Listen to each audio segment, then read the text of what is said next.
Bien, vamos a abordar hoy el segundo proceso de ejecución singular.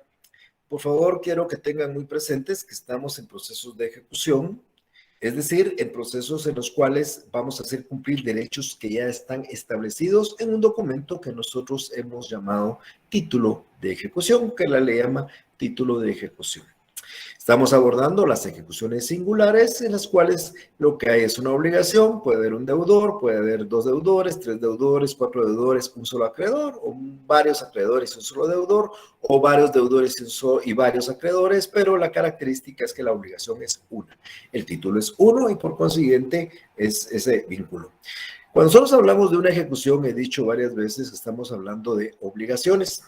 Es decir, la obligación no es ni más ni menos que una relación que existe entre dos personas, una llamada acreedora y otra llamada deudora, donde el acreedor puede constreñir al deudor en un dar, hacer o no hacer. Obligaciones existen muchas, algunas están plasmadas en documentos, otras simplemente no lo están, pero ustedes saben que las obligaciones existen. Y cuando las obligaciones no están documentadas en un título de ejecución, pues lógicamente tenemos que recurrir a un proceso de conocimiento. El prototipo de los títulos de ejecución es la sentencia, ya lo hemos mencionado en anteriores oportunidades.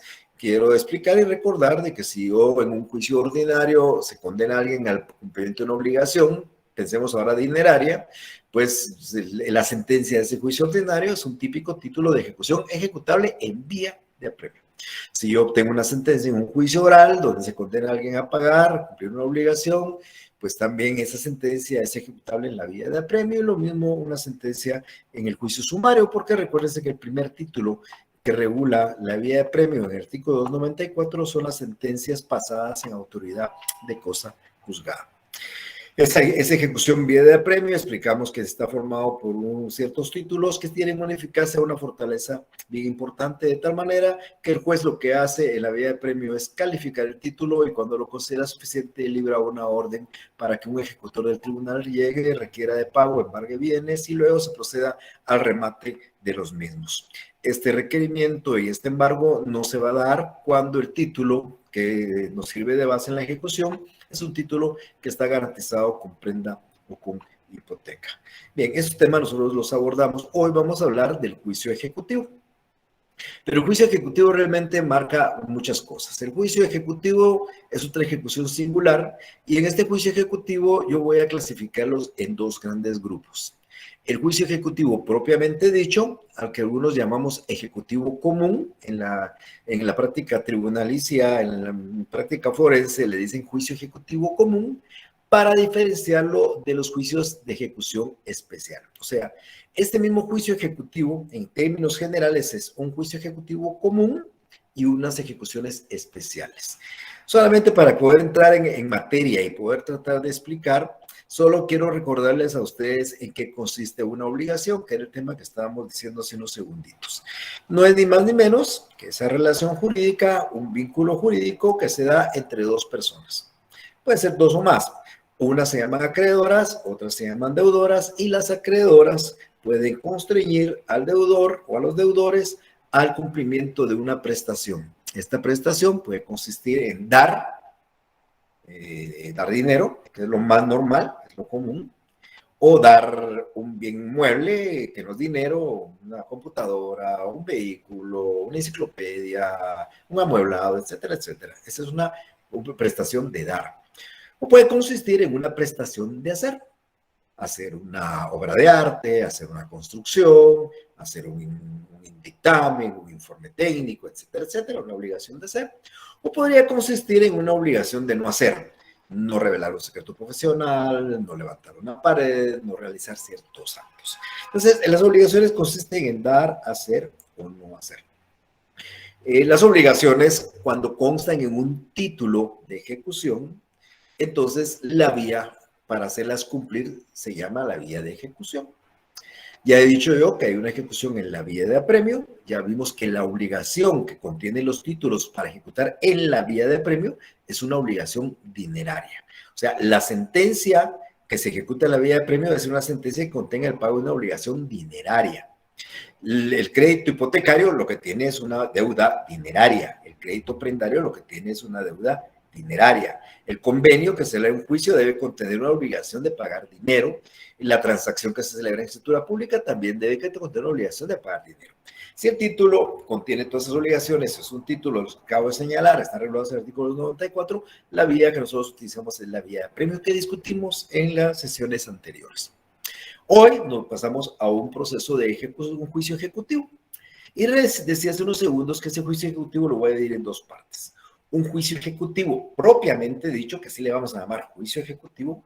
En la práctica forense, les decía yo, le llaman juicio ejecutivo común, para diferenciarlo de las ejecuciones especiales. ¿Cuáles son las ejecuciones especiales?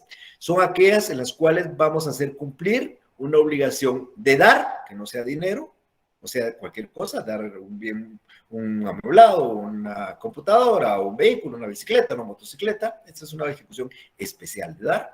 Una ejecución especial de hacer una obra de arte, hacer un informe, hacer cualquier cosa, o una obligación de por el quebrantamiento de la obligación de no hacer. No tenía que revelar un secreto y lo reveló, no tenía que lanzar una pared y la levantó. Entonces, esas obligaciones vamos a llamar las ejecuciones especiales. Estas las vamos a ver el día jueves. Hoy vamos a hablar del juicio ejecutivo, porque la característica de este juicio ejecutivo llamado común es el procedimiento para exigir el cumplimiento de una obligación dineraria. Es decir, esta ejecución es similar a la vía de premio en cuanto a que lo que vamos a promover por un juicio ejecutivo propiamente dicho es una obligación de dar dinero. El título debe contener la obligación de pagar una cantidad de dinero líquida y exigible, es decir, determinada en cantidades, en cifras. Pues ya con ese orden de ideas, estas obligaciones que consisten de dar, de hacer o de no hacer, se van a exigir cuando no se cumplan a través de un procedimiento forzoso, a través de la vía ejecutiva. Perdonen que ya me pasé un poquito aquí, pero voy a dejar un poco a la filmina por acá. Entonces, esa obligación se puede exigir a través de un juicio ejecutivo. ¿Cómo voy a diferenciar yo una vía de premio de un juicio ejecutivo? En el título. Ya la vía de premio ya los enumeré yo varias veces, ustedes ya los conocen, está en el 294, si el título es uno de esos, la ejecución se llama vía de premio. Pero cuando hablemos ya de un juicio ejecutivo, que también tiene obligación de pagar dinero, vamos a tramitar en un juicio ejecutivo como el que voy a explicar el día de hoy. Pero reitero, a través del mismo procedimiento ejecutivo, también podemos exigir obligaciones de dar, que no es dinero, obligaciones de hacer, obligaciones de no hacer, que se denominan ejecuciones especiales, que van a ser motivo de la próxima sesión de clase. Entonces, este juicio ejecutivo del que vamos a estar hablando tiene una característica que no al igual que en la vía de premio, este juicio se caracteriza porque va precedido de un breve proceso de conocimiento. Vamos a tratar de recordarles a ustedes qué se hacía en la vía de premio para hacer y vayan entendiendo este juicio ejecutivo. En la vía de premio, el juez calificaba el título, libraba una orden, el ejecutor iba a la casa del deudor, le requería y le embargaba la casa. ¿Qué hacía? Embargaba la casa, se procedía al remate, solo había que establecer el monto del remate, que era el valor de matrícula fiscal o el valor de la deuda. Eso era lo que para determinar el monto del remate. O el ejecutor iba y embargaba un automóvil. ¿Qué había que hacer? Pues había que rematar el automóvil, había que tasarlo primero por un tasador, el tasador daba el precio, entonces hacer el remate y el procedimiento de remate que ustedes ya saben, publicaciones, etcétera, etcétera. Eso pasa en la vía de premio. En el juicio ejecutivo, como van a ver ustedes en unos segundos, el ejecutor también va a la casa del deudor y el ejecutor también requiere de pago. Y el ejecutor también va a embargar una casa y también va a embargar un carro, pero no podemos proceder al remate.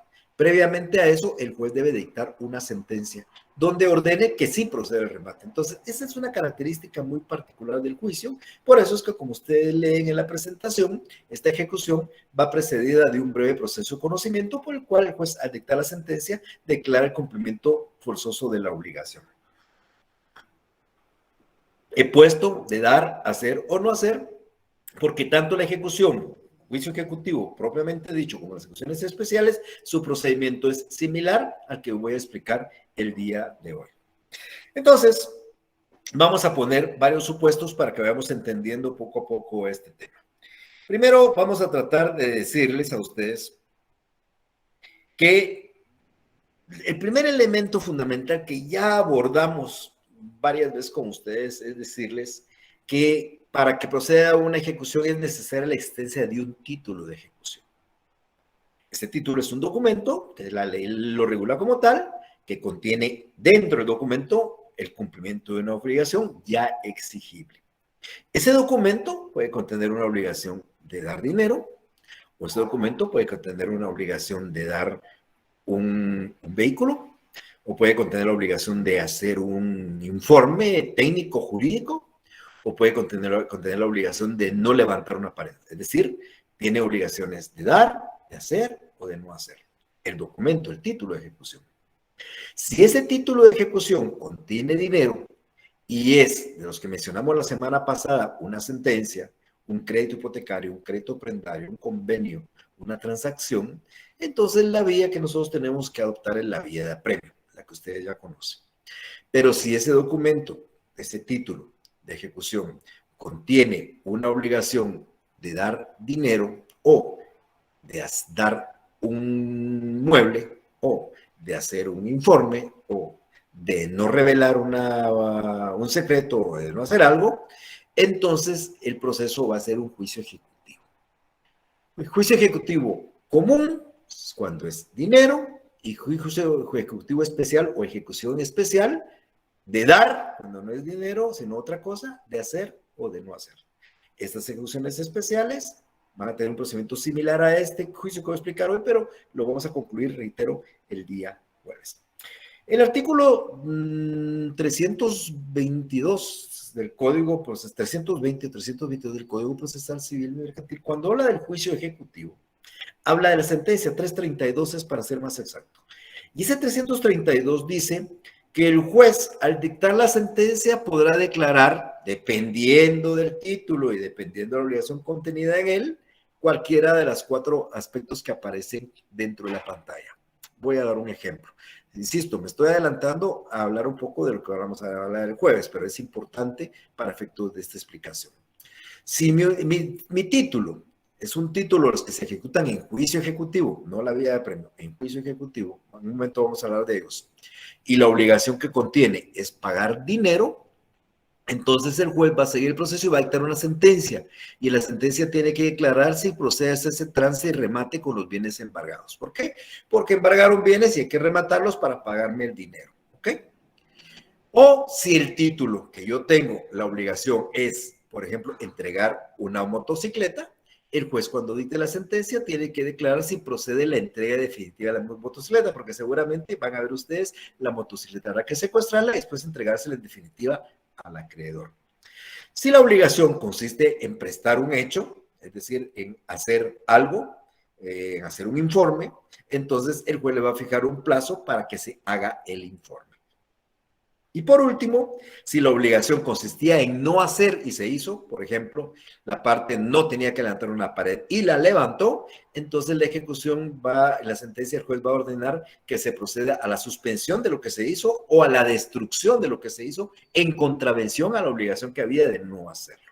Pero bien, esto lo vamos a ir entendiendo seguramente cuando ya hablemos de ejecuciones especiales. Entonces, vamos a hablar de un juicio ejecutivo propiamente dicho, juicio ejecutivo común, cuando se refiere a dinero y el juez en la sentencia va a declarar lo que aparece en la literal A de la presentación. Y vamos a hablar de ejecuciones especiales cuando tengan una obligación distinta a pagar dinero y entonces el juez puede declarar cualquiera de los aspectos que están señalados en las literales B, C y D de la presentación. Pero reitero, de eso voy a hacer más énfasis en la sesión del día jueves. Entonces, a través de este juicio ejecutivo vamos nosotros a tramitar cualquiera de estas clases de ejecución. Un juicio ejecutivo propiamente dicho, que ya dije yo, que le llamamos en la práctica forense juicio ejecutivo común. Por favor, en la ley, si ustedes lo buscan, no lo van a encontrar. No dice juicio ejecutivo común, sino lo identificamos de esa manera para diferenciarlo de lo especial. O sea, uno es común, es el más común, el de cobrar dinero es el más común, Y los de no cobrar dinero, sino cobrar otra prestación, dar, hacer o no hacer, son especiales. Por eso nosotros le llamamos ejecución especial de dar, que no es para pagar dinero, sino dar otra cosa. Ejecución especial de hacer, ejecución especial de escriturar, que es una ejecución típicamente de hacer, pero especialmente se refiere a otorgamiento de escrituras, que aquí vamos a explicar, y la ejecución especial por quebrantamiento de la obligación de no hacer. Ahora, ¿qué títulos vamos a encontrar para ejecutar en juicio ejecutivo? Esos títulos los van a encontrar ustedes enmarcados en el artículo 327 del Código Procesal. A partir del artículo 327 comienza a hablarse del proceso, del 324, perdón, comienza a hablarse del juicio ejecutivo en términos generales. Y los títulos, reitero, son muy distintos a los de la vía de apremio y se caracterizan porque su fuerza ejecutiva, lógicamente, es más débil, no tiene la fuerza ejecutiva de una sentencia, por ejemplo. Entonces, el primer ejemplo de un título que se ejecuta en esta vía es un testimonio de una escritura pública. Es decir, ustedes a través de una escritura pública pueden crear un contrato por el cual una persona se obliga hacia otra a dar, hacer o no hacer. El testimonio de esa escritura es el título ejecutivo en caso de incumplimiento. Bien importante resaltar acá para efecto de que vayamos entendiendo un poco más todavía. ¿Qué sucedería si a mi oficina como notario llega una persona y quiere hacer dos préstamos? Un préstamo lo va a hacer con garantía hipotecaria y otro préstamo lo va a hacer sin ninguna garantía. El deudor acepta un préstamo con garantía hipotecaria y da en garantía su bien, y en otra escritura un préstamo sin ninguna garantía. Los dos son escrituras públicas. Las dos van a sacarse el testimonio, pero una se ejecuta en la vía de apremio, ¿cuál? La que tiene garantía hipotecaria, y la otra se ejecuta en juicio ejecutivo, porque no hay ninguna garantía. Bien importante, ¿verdad? Pese a que los dos son testimonios de escrituras públicas, uno, el crédito hipotecario, se ejecuta en la vía de apremio, que es el testimonio de la escritura que contiene el crédito hipotecario, el que nos sirve de título, y acá la diferencia en estos testimonios de escrituras públicas es que son las obligaciones que no tienen ninguna garantía.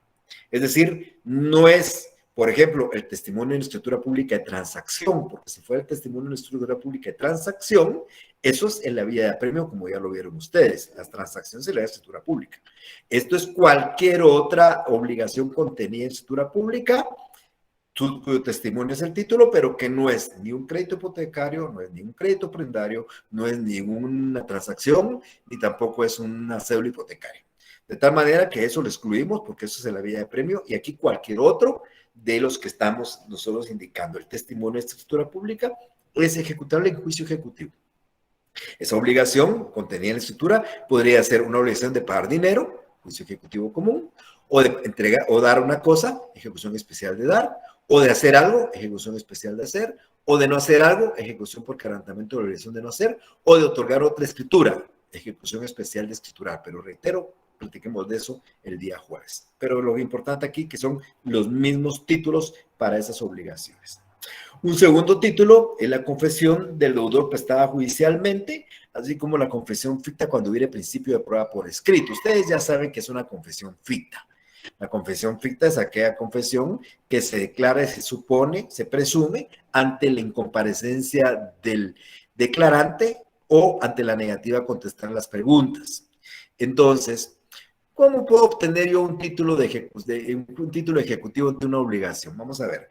A mí yo necesito, alguien me pidió dinero, le presté 5,000 quetzales, no me dio ningún documento, y entonces a mí me dice la ley que la confesión de ese deudor prestada ante un juez me permite formar títulos, si él llega y confiesa. Entonces, ¿qué pienso yo? En mi mente comienza a correr, y la mente de ustedes también seguramente ya, que puedo hacerlo a través de una prueba anticipada. Recuérdense que las pruebas anticipadas yo puedo llamar a alguien a prestar declaración. Entonces, presento una prueba anticipada, le dirijo un pliego de preguntas, en las preguntas le pregunto si es cierto que yo le presté dinero, si es cierto que él me debe, si es cierto tal cosa, y él confiesa. Pues eso, esa confesión, esa certificación de ese expediente de la prueba anticipada, me es un título de conformidad con ese numeral segundo. La confesión del deudor prestada. O, si no llegara él, pero yo tuviera alguna presunción de prueba por escrito, un documento firmado por él, no está legalizado ni nada, pero está firmado por él, y yo lo acompañé en esa confesión, esto al juez le puede permitir que yo tenga un título ejecutivo porque hay una confesión ficta y existe una presunción de una prueba por escrito. Entonces, este es un título también ejecutable en juicio ejecutivo. Un tercer título que regula el artículo 327 son los documentos privados suscritos por el obligado o por su representante legal y que se tengan por reconocidos o sean reconocidos ante el juez competente. A veces ¿qué estoy explicando acá? Mire, pues el documento privado es un documento que suscribe usted y yo. El documento privado es un documento que solo lo hace usted. O sea, no hay ninguna participación ni del Estado, ni de ningún funcionario, por consiguiente no es un documento público, es un documento privado. Usted viene y por un documento que usted mismo redacta de su puño y letra o de su máquina, en su computadora, usted decide reconocerse mi deudor. Por un monto de 5,000 quetzales, usted firma ese documento. Ese documento es un documento privado. Pero ese documento privado no tiene ninguna participación de ningún funcionario, no participa un notario, no hay legalización de firmas, pero yo tengo el documento. Ese documento no es título ejecutivo. Pero si ese documento, a través de una prueba anticipada, yo pido su reconocimiento y pido al juez que lo llame a usted a reconocerlo y usted llega ante el juez y reconoce el documento y la firma que puso ese documento yo lo convierto en título ejecutivo. Vean, era un simple documento que no tenía ningún valor. Salvo que yo lo fuera a plantear en un juicio ordinario, oral, dependiendo de la cuantía. Pero como lo llevé en una prueba anticipada y usted llegó y reconoció el documento, entonces automáticamente se formó un título ejecutivo con esa confesión, con ese reconocimiento que usted hizo. O si usted no llega, porque no llega, entonces yo puedo pedirle al juez que se tenga ante su incomparecencia por reconocido. Entonces hay dos mecanismos. Ese documento privado que ustedes firmaron, donde se me reconocieron mis deudores, yo lo presento ante un juez, pido su reconocimiento, si usted llega y lo reconoce es título, y si no llega, el juez lo tendrá por reconocido y es título ejecutivo. O ese mismo documento, sin necesidad de ir ante un juez, podríamos ir ante un notario para que usted ante el notario reconozca la firma y el juez haga una auténtica de reconocimiento de firma y entonces legalizado por el notario, automáticamente lo convierte en título ejecutivo. Entonces, un documento cualquiera que le firmen con firma legalizada por el notario es título ejecutivo y si no está legalizado por el notario, si está reconocido ante un juez, también es título ejecutivo. Ustedes van a ver, sé que todavía no lo están viendo, pero en el derecho mercantil hay un derecho mercantil en el cual se van a concretar a ver títulos de crédito.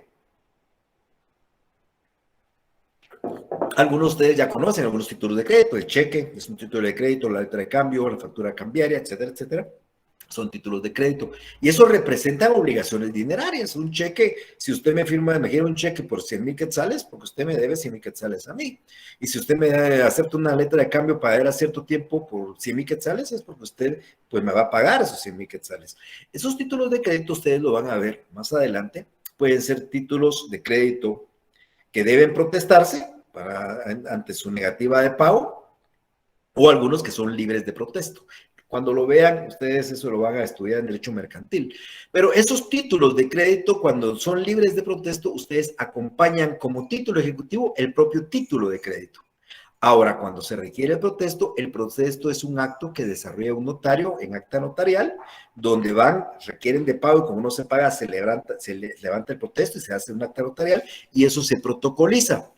Pues el acta de protocolización de ese protesto es el título ejecutivo. Entonces, no espero que lo entiendan en este momento, porque ustedes no han visto títulos de crédito, pero lo importante es que sepan que un título de crédito, como un cheque, como una letra de cambio, como un pagaré, como una factura cambiaria, puede constituir el título ejecutivo. ¿Por qué? Porque lleva inmerso la obligación de pagar dinero. Ese es un cuarto título regulado. Los comerciantes normalmente llevan su libro de contabilidad en forma legal. Pues ahí en los libros de contabilidad, para que sea contador seguramente lo sabe, yo no lo sé mucho, pero sé que así es.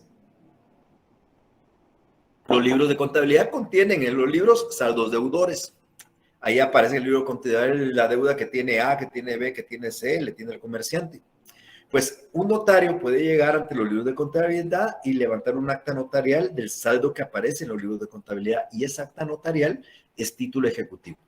Entonces el notario va a llegar, levanta el acta notarial, hace constar que hay una deuda de tal, lo que es exigible y esa acta notarial es título ejecutivo.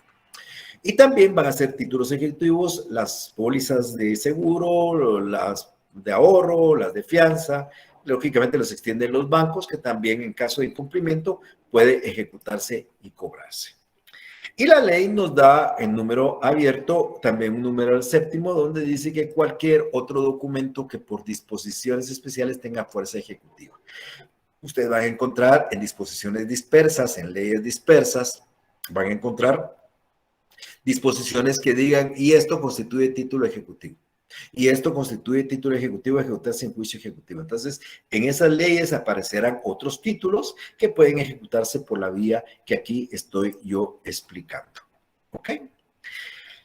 Al igual que sucedía en la vía de premio, todos los títulos tienden a perder fuerza ejecutiva. Yo quiero que ustedes, para efectos de examen y de su práctica, sepan que todos los títulos, la mayoría, por norma general, pierden su fuerza ejecutiva en 5 años. Esta no es la excepción. 5 años se pierden los títulos que acabo de mencionar. Y en 5 años también se perdían los títulos de la vía de premio. ¿Cuáles se perdían en 10 en la vía de premio? El crédito hipotecario, el crédito prendario, los que están garantizados con prenda hipoteca, cédula hipotecaria, esos pierden su eficacia en 10 años. Pero la sentencia, el convenio, la transacción en 5, y aquí también todos los que acabo de mencionar, los títulos de crédito, la confesión prestada judicialmente, el reconocimiento de documentos, los documentos previos con la agresión de firma, los testimonios de escrituras públicas, pierden su eficacia en 5 años. 5 años después, nosotros no podríamos cobrarlo. También tengan muy presente lo que acabo de mencionar y lo dije en las clases anteriores, estas ejecuciones tienen o adoptan y aplican por analogía disposiciones de la vía de premio. La vía de premio es el prototipo de los procesos de ejecución y vamos a aplicar por analogía a este proceso de juicio ejecutivo las disposiciones de la vía de premio. Normalmente todas se refieren a todos los aspectos del remate. ¿Se recuerdan ustedes que hablé que en el remate pues, se publica 3 veces en un diario oficial, 3 veces en un diario de mayor circulación, entre un mínimo de 15 y un máximo de 30 días? Cómo se hace el remate, que las posturas, que la adjudicación, todas esas disposiciones las aplicamos en este juicio ejecutivo después de que el juez dicta la sentencia y declara que hay lugar a hacer trance y remate con los bienes embargados. Pero habrán algunas otras que también ustedes van a ir encontrando por analogía. Ahora, hablemos del procedimiento del juicio ejecutivo. Este procedimiento va a ser también aplicable a las ejecuciones especiales con algunas variantes porque, por supuesto, no es lo mismo cobrar dinero a cobrar la entrega de un carro o a cobrar la realización de una pintura o exigir que se deshaga algo que no había que hacer. No es lo mismo. Pero pongamos mucha atención porque, al final de cuentas, aplicamos esto para ejecuciones especiales que estaremos hablando en la próxima sesión. Igual que pasa en la vía de apremio, cuando yo presento un juicio ejecutivo basado en uno de los títulos que ya mencioné, el juez hace lo mismísimo que hace con la vía de apremio. O sea, el juez califica el título y si lo considera suficiente, y en el caso del juicio ejecutivo común, la cantidad que se reclama es líquida y exigible, entonces el juez despacha una orden, un mandamiento, le ordena a un ejecutor del tribunal, que puede ser un empleado, que puede ser un notario, que vaya a requerirle al obligado y le embargue el bienes si fuera procedente. Es decir, se recuerdan que en la vía de premio yo más o menos lo expliqué, el juez que califica el título, califica que el título sea los que están establecidos en la ley, en la vía de premio los que están en el 294, en el juicio ejecutivo los que están en el 327. Si el juez dice, este es uno de los títulos que están en el 327, la obligación que contiene es una obligación de pagar de dinero y es exigible, entonces el juez le da trámite a la ejecución y le ordena a un empleado que es ejecutor del tribunal, que normalmente es el notificador o un notario, que vayan ante el deudor, le notifiquen y le requieran. Recuerden que el ejecutor va en 2 funciones. Como notificador le notifica la demanda y como ejecutor le requiere de pago y si no paga como ejecutor le embarga bienes. Ese es el camino, el mismísimo que explicamos en la vía de apremio. Acá, en este juicio ejecutivo, el ejecutado no tiene 3 días como en la vía de apremio para oponerse o valer excepciones, sino tiene 5 días. Aquí hay una gran diferencia. La vía de premio es un proceso muy expedito. El ejecutado, recuérdense que la vía de premio puede plantear excepciones en 3 días, nada más. ¿Y qué excepciones puede plantear en la vía de premio ejecutado? Solo las que destruyen la eficacia del título y que se puedan probar con únicamente prueba documental. Entonces, acá está en la vía de premio muy limitada la defensa, se hace en 3 días, pero en el juicio ejecutivo, la ley permite que no solo se oponga al ejecutado, o sea, se opone sin plantear excepciones, o que además de oponerse también haga valer excepciones. Por favor, recuérdense que en las ejecuciones ya no hablamos de excepciones previas, no hablamos de excepciones perentorias, no hablamos de excepciones mixtas, no hablamos de excepciones previas preclusivas, no, solo hablamos de excepciones. En el juicio ejecutivo solo se habla de excepciones. Ahora bien, allá en la vía de premio solo las que destruyen la eficacia del título. Aquí en el juicio ejecutivo no. En el juicio ejecutivo, dentro de los 5 días que ustedes tienen, pueden plantear cualquier excepción. Y cuando digo cualquiera, las que ustedes ya conocen. Excepción de incompetencia, demanda defectuosa, falta de personalidad, falta de personería, falta de capacidad legal, etcétera, etcétera, prescripción, caducidad, cosa juzgada, etcétera, etcétera. Claro, no poniéndoles excepción previa, sino excepción de incompetencia, excepción de falta de personalidad, excepción de demanda defectuosa. Y además también pueden plantear las excepciones que yo expliqué para el juicio ejecutivo o la vía de premio. Recuérdense que yo les di ejemplos como el pago, pago por consignación, pago por cesión de bienes, novación, remisión, confusión, condonación, pues esas mismas también. Es decir, en el juicio ejecutivo se permite cualquier excepción, no nominándolas ni previas ni perentorias, por favor. Eso es bien importante para efectos de su examen y, por supuesto, para efectos de su práctica. Pero el ejecutado tiene 5 días para interponerlas. ¿Qué sucede si el ejecutado no se opone? Es decir, no comparece dentro de los 5 días. Entonces el juez debe proceder a dictar la sentencia que refería al principio, es decir, la sentencia donde declara que da lugar a la ejecución y al remate de los bienes embargados. O no a la ejecución, porque podría pensar el juez al final, después de analizar que realmente el título no era ejecutable, podría decidir, pero normalmente es para que declare con lugar y se proceda al remate de los bienes embargados. Aquí es bien importante hacerles ver algo, amigas y amigos, y que tomen muy en cuenta esto. Si ustedes buscan en su código, no van a encontrar el tiempo para dictar la sentencia. O sea, en un juicio ejecutivo no dice la sentencia se dictará dentro de los 5 días siguientes, 10 días, no lo dice. Y no lo dice por una simple razón. ¿Qué sucedería si yo planteo una ejecución, un juicio ejecutivo, llega el ejecutor, le requiere de pago, embarga una casa, pero la casa no es del deudor, y entonces sucede que no embarga bienes, no se pudo embargar bienes. Como no se embargan bienes, entonces no se dicta la sentencia, no es necesaria, no es procedente, porque la sentencia sirve para ordenar que se haga el remate. Pero como no hay bienes embargados, entonces no es necesaria la sentencia dando el remate, sino habrá que esperar que hayan bienes embargados para que el juez dicte la sentencia y ordene el remate.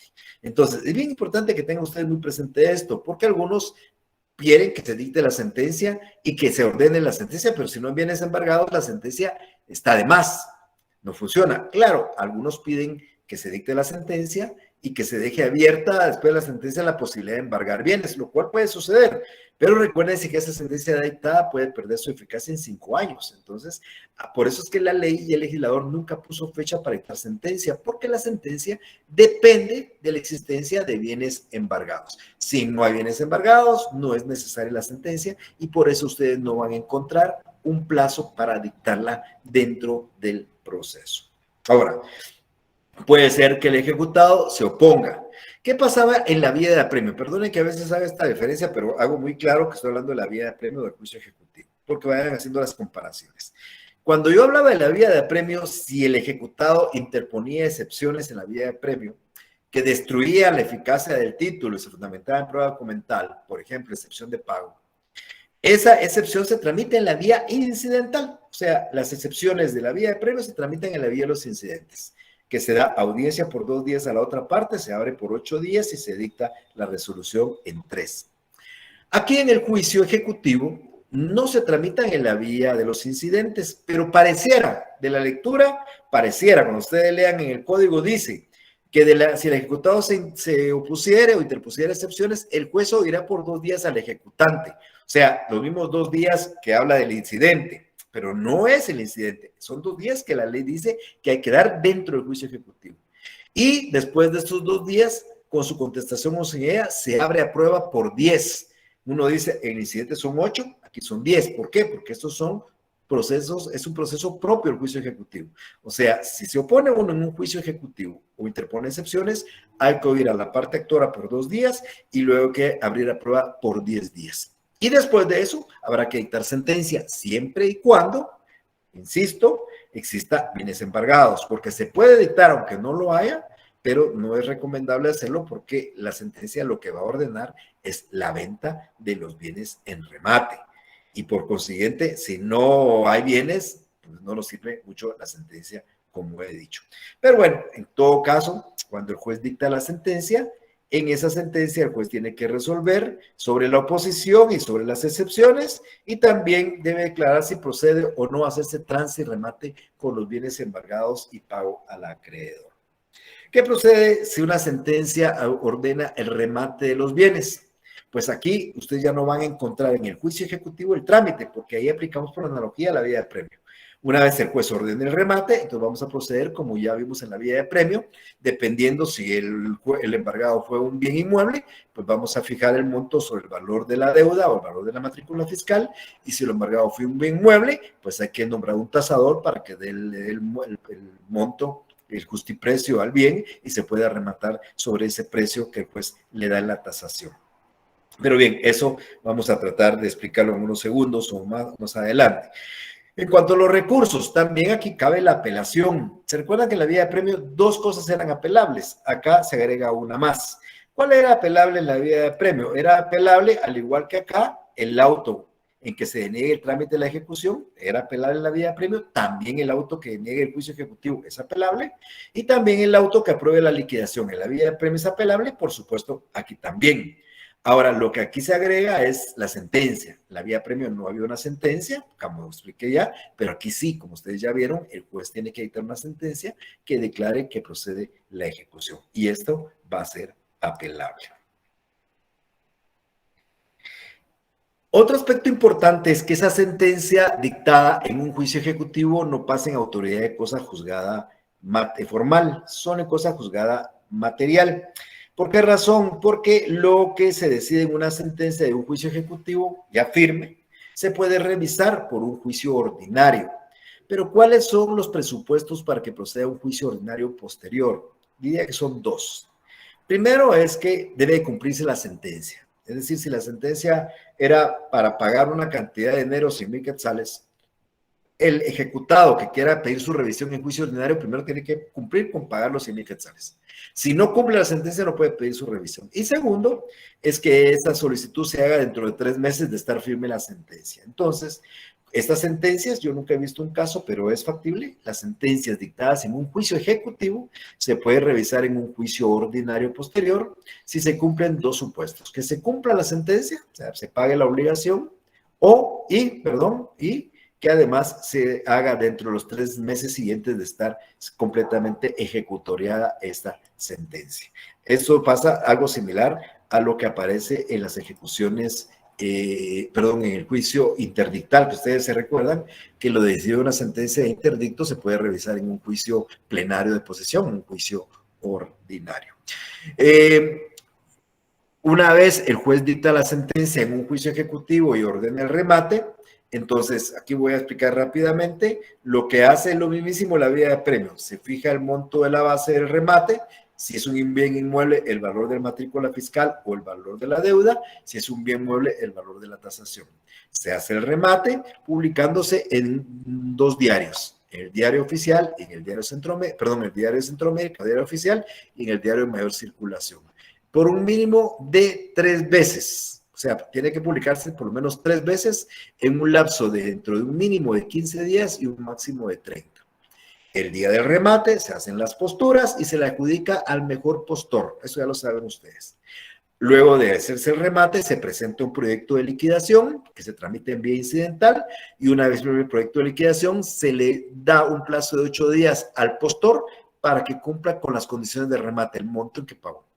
Una vez pagado por él, se ordena el otorgamiento de la escritura traslativa de dominio, para lo cual se le fija al deudor 3 días para que la otorgue de oficio, para que le otorgue, para que otorgue la escritura bajo percibimiento de que en caso de rebeldía, de no quererlo hacer, el juez la otorga de oficio. Una vez otorgada la escritura traslativa de dominio, los bienes pasan ya y se dan en posesión del postor o a quien se le adjudiquen, y al acreedor se le paga el dinero que se le debe. Ahí termina el proceso de juicio ejecutivo, igual que termina el proceso de ejecución en una vía de apremio. Si usted quiere recuperar su bien que ya fue rematado, lo puede hacer únicamente siempre y cuando no se haya firmado la escritura traslativa de dominio. Esto pasa también con el juicio ejecutivo después de que se dictó la sentencia en el remate, en la misma forma en que sucede en la vía de apremio. Ejecuciones especiales, como he dicho, vamos a hablar el día jueves, creo que esa va a ser nuestra última clase, se los prometo mejor. Vamos a hablar el día jueves de ejecuciones especiales para que ustedes entiendan la diferencia y vean, al final de cuentas, este procedimiento es muy similar a este que acabamos de explicar el día de hoy. Pero hoy por hoy hemos hablado de una vía de apremio, de un juicio ejecutivo común, la vía de apremio, sus títulos en el 294, el juicio ejecutivo en el 327, la vía de apremio es para recuperar dinero, el juicio ejecutivo común también.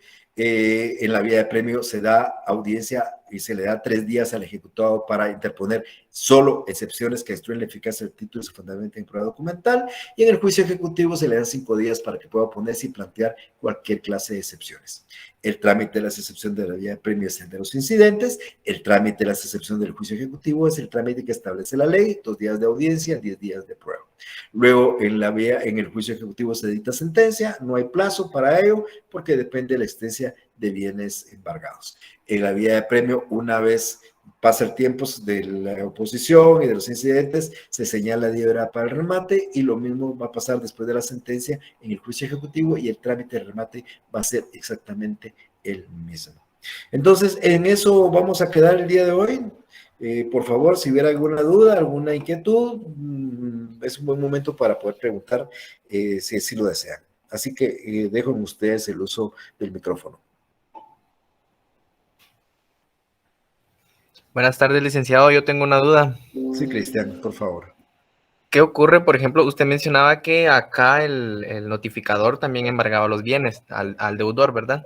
Sí. Pero ¿qué ocurre si en ese momento, en ese día en el que fue el notificador, el deudor no tenía ningún bien y posteriormente, por ejemplo, unos 10 o un mes después, viene el deudor y compra un bien inmueble, por ponerle un ejemplo? ¿Qué ocurre ahí?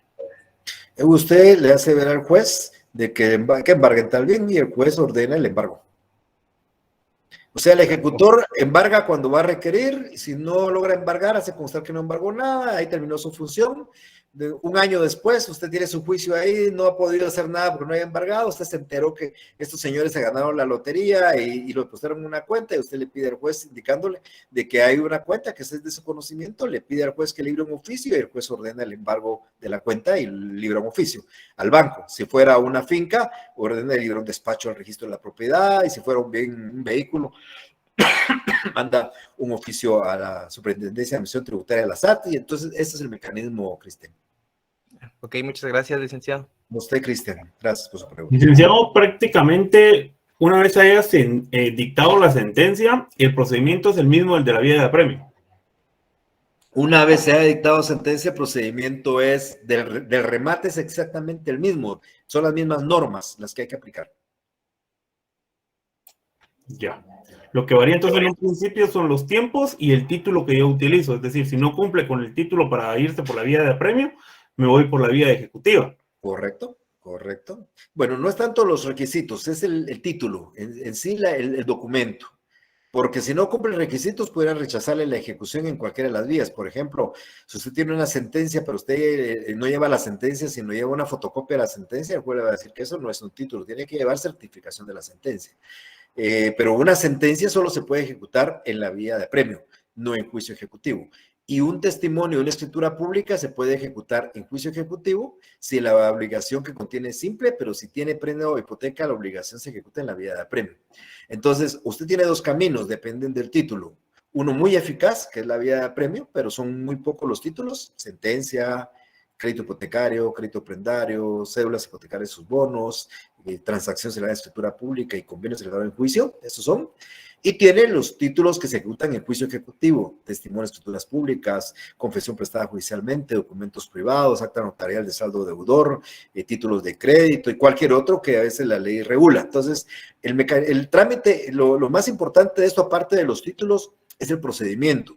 En el juicio ejecutivo tiene que haber preceder una sentencia antes de proceder al remate. En la vía de premio no la hay, ¿verdad? En el juicio ejecutivo las defensas son todas, puede plantear cualquier defensa, cualquier excepción. En el juicio de la vía de premio no, solo las que destruyen la eficacia del título. En la vía de premio solo tiene 3 días para eso, en el juicio ejecutivo tiene 5 días para ello. Entonces, esas cosas son las que varían en eso, Luis Eduardo. Gracias, licenciado. Vaya, Luis Eduardo. Bueno. Licenciado, usted, perdón, estaba diciendo de que los títulos que había cuando estaba en la Filipina, digo que los títulos expresados anteriormente pierden su fuerza ejecutiva a los 5 años, pero luego habló de otros que pierden su fuerza a los 10. ¿Y sí. ¿Eran cuáles, perdón? Mire, pues, la ley dice en la vía de premio que pierden su fuerza ejecutiva a los 10, los garantizados con prenda de hipoteca, sea el crédito hipotecario, el crédito prendario, las deudas hipotecarias. Los que tienen prenda de hipoteca pierden eficacia en 10 años. Todos los demás pierden eficacia en 5. Ah, ok, gracias. Sí. 2.96 dice Jefferson. Muchas gracias, Jefferson. Gracias. Vale, ¿alguien más? Bien, voy a dar algunas instrucciones, solo voy a detener la grabación.